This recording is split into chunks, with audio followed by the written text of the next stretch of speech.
السلام علیکم دوستو، سید مظہر اسلام آباد سے آپ سے مخاطب ہے۔ دوستو آج کا عنوان ہے کامیابی انتخاب ہوتی ہے، اتفاق نہیں۔ خواتین و حضرات، کامیابی کا مطلب ناکامیوں کی عدم موجودگی نہیں ہے، بلکہ اس کا مطلب اپنے مقصد کو حاصل کرنا ہے، یا آپ کہہ سکتے ہیں اس کا مطلب جنگ میں فتح پانا ہے، لیکن ہر جنگ میں نہیں۔ کامیابی اتفاقیہ طور پر نہیں ملا کرتی، یہ ہمارے ایٹیچیوڈ کا نتیجہ ہوتی ہے، اور ہمارے ایٹیچیوڈ ہمارے اپنے انتخاب ہوتے ہیں۔ لہذا کامیابی انتخاب ہوتی ہے، اتفاق نہیں۔ ایک بزرگ کہیں جا رہے تھے، راستے میں انہوں نے ایک سرسبز کھیت دیکھا، بڑا لہلہاتا ہوا۔ وہ کھیت کے کنارے پر رک کر فصل دیکھنے لگے۔ کسان اپنے ٹریکٹر پر وہاں سے گزرا تو اس کی نظر بزرگ پر پڑی۔ وہ بزرگ کے پاس چلا آیا۔ بزرگ نے اس سے کہا، اللہ نے تمہارے کھیت پر بڑا کرم کیا ہے، تمہیں اس کا شکر گزار ہونا چاہیے۔ کسان نے جواب دیا، بے شک یہ کھیت مجھے اللہ نے دیا ہے، اور اس پر میں اس کا بہت شکر گزار ہوں، لیکن آپ کو یہ کھیت اس وقت دیکھنا چاہیے تھا جب یہ اللہ کے پاس تھا۔ خواتین و حضرات، کامیابی کسی عظیم مقصد کے مرحلہ وار حصول کا نام ہے۔ مرحلہ وار کا مطلب یہ ہے کہ کامیابی ایک سفر ہے، منزل نہیں۔ ہم کبھی منزل پر نہیں پہنچتے، لیکن سفر ہمیشہ جاری رہتا ہے۔ جب ہم ایک گول کو حاصل کر لیتے ہیں، ایک مقصد کو حاصل کر لیتے ہیں، تو اگلے کی طرف چل پڑتے ہیں۔ یوں ہمیشہ ہمارا سفر جاری رہتا ہے۔ تاریخ بتاتی ہے کہ مشہور ترین کامیاب لوگوں کو کامیابی سے پہلے ناکامیوں کا سامنا کرنا پڑتا رہا ہے، لیکن وہ اپنی ناکامیوں کے باوجود حوصلہ نہیں ہارتے۔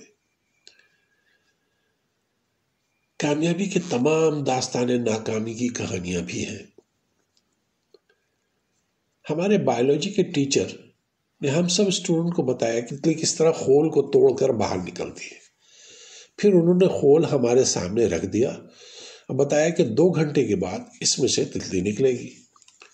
اچھا، انہوں نے ہم سب کو منع کیا کہ کوئی تتلی کی مدد نہ کرے یا خول کو ہاتھ نہ لگائے۔ اس کے بعد وہ کسی کام سے کلاس روم سے باہر چلے گئے۔ ٹھیک 2 گھنٹے بعد خول ٹوٹنے لگا اور تتلی باہر آنے کی جد و جہد کرنے لگی۔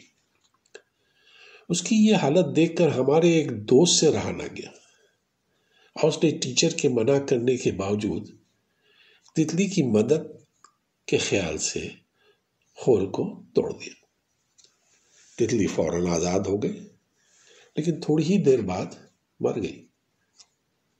جب ٹیچر کو پتہ چلا تو انہوں نے ہمارے دوست کو سمجھایا اور ہم سب کو بتایا کہ خول کو توڑنے کی جد و جہد تتلی کو وہ طاقت عطا کرتی ہے جس سے وہ زندہ رہتی ہے۔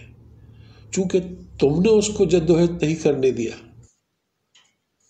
اس لیے وہ مر گئی۔